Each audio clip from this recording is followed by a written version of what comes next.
सामान्य हिंदी कक्षा 11 में हम आज कबीर दास जी की पदावली पढ़ते हैं।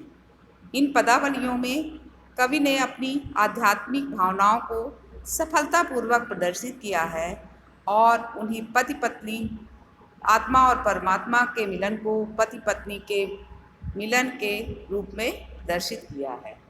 बहुत दिनन थे मैं प्रीतम पाए, भाग बड़े घर बैठे आए। मंगलचार माही मन राखों, राम रसायन रसना चासों। मंदिर माही भयाउ जियारा, ले सूती अपना पियू प्यारा। मैं रघिरासी जे निधि पाई, हमई कहा यऊ तुम्ही बड़ाई। कहे कबीर मैं कछु नहीं कीना, सखी सुहाग राम मोहि दीना। थे मतलब से, रसायन मतलब रसायन अर्थात वृद्धावस्था को दूर करने वाली औषधि। रसना मतलब जीव, सूती मतलब सुखी, रनि राशि मतलब रत्नों का खजाना, निधि मतलब भंडार। प्रस्तुत पद में कबीर दास जी कहते हैं कि बहुत दिनों के पश्चात मैं अर्थात जीवात्मा ने अपने परमात्मा रूपी प्रीतम को पा लिया है। अर्थात कई जन्मों की तपस्या के पश्चात उसे ऐसा सौभाग्य प्राप्त हुआ है। यह मेरा सौभाग्य ही है कि मेरे प्रीतम परमात्मा मेरे घर बैठे ही मेरे पास आ गए। मैं अपने प्रीतम के आगमन से अत्यधिक आनंदित हूँ। मन ही मन मंगल गीत गाने लगी और अपनी जीवा से ईश्वरी आनंद का आस्वादन भी करने लगी। मेरे मन रूपी जो मंदिर है उसमें ज्ञान का प्रकाश फैल गया और मैं अपने प्रीतम को अपने साथ लेकर मिलन का सुख भोगने लगी। मेरे लिए परमात्मा की प्राप्ति रत्नों का खजाना मिलने जैसा है। मैं तो स्वयं ही तो इस योग्य न थी, वरन यह तो परमात्मा की ही उदारता और महानता है जिससे वे मुझे मिल गए। जीवात्मा कहती है कि जो सुहाग मुझे प्राप्त हुआ है वह तो केवल परमात्मा के ही परिणाम स्वरूप है। संतो भाई आई ज्ञान की आंधी रे, भ्रम की टाटी सबे उड़ारी। माया रहे न बांधी रे, दुचिते की दो थूनी गिरानी। मोह बलिंडा टूटा, तृष्णा छानी परी घरी ऊपर। कुबध का भांडा फूटा, जोग जुगत कर संतो बांधी। निर्चू चुए न पानी, कूड़ कपड़ काया का निक्सा।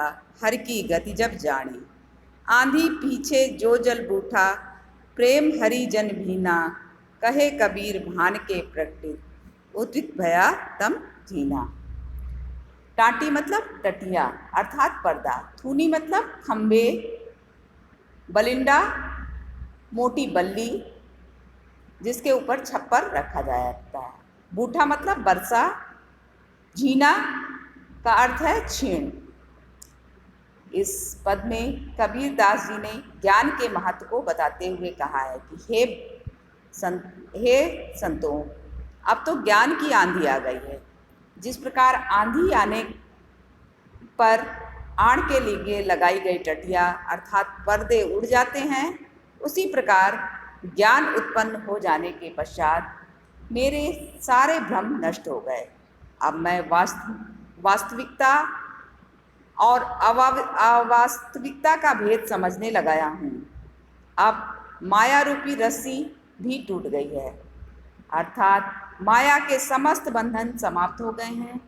जैसे प्रबल आंधी के वेग के कारण छप्पड़ में लगी दोनों थूनी अर्थात खंभे गिर जाते हैं, उसी प्रकार ज्ञान की प्राप्ति के साथ मोह और आसक्ति के स्तंभ भी रह गए हैं। इतना नहीं, तृष्णा रूपी छप्पर को संभालते हुए मोह रूपी शतीर के टूटते ही शारीरिक अहंकार रूपी छप्पर भी गिर पड़ा, अर्थात मोह और तृष्णा के समाप्त होते ही शारीरिक अहंकार भी समाप्त हुआ। जैसे छप्पर के गिरने से झोपड़ी के भीतर रखे हुए बर्तन फूट जाते हैं, उसी प्रकार शारीरिक अहंकार समाप्त होते ही मेरी दुर्बुद्ध रूपी वासनाएं समाप्त हो गईं। अर्थात जब तृष्णा ही नहीं रही तब इच्छा कैसी। जब ज्ञान की प्राप्ति हुई तो संतों ने वास्तविकता को समझ लिया और सारी वासनाएं भी समाप्त हुई। अर्थात जब तृष्णा ही नहीं रही तब इच्छा कैसी। अब संतों ने समझ लिया कि ये बाहरी छप्पर अर्थात माया मोह व्यर्थ हैं। उन्होंने योग की युक्तियों एवं सद्वृत्तियों की सहायता से अपने शरीर रूपी छप्पर का निर्माण किया।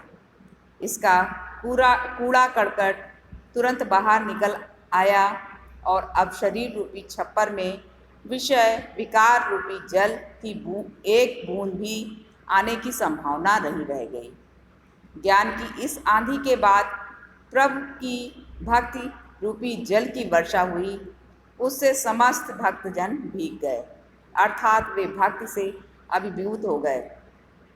महात्मा कबीर कहते हैं कि जल वर्षा के पश्चात ज्ञान रूपी सूर्य का उदय हुआ और अज्ञान का समस्त अंधकार सदा के लिए समाप्त हो गया।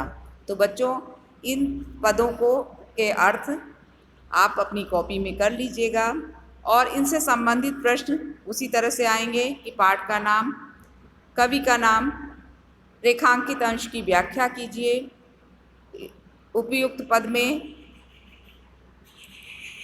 रस बताइए, छंद बताइए, अलंकार बताइए, उपयुक्त पद में कवि ने किस के बारे में चर्चा की है। इस तरह के बच्चों प्रश्न आएंगे तो अपनी किताब से अपनी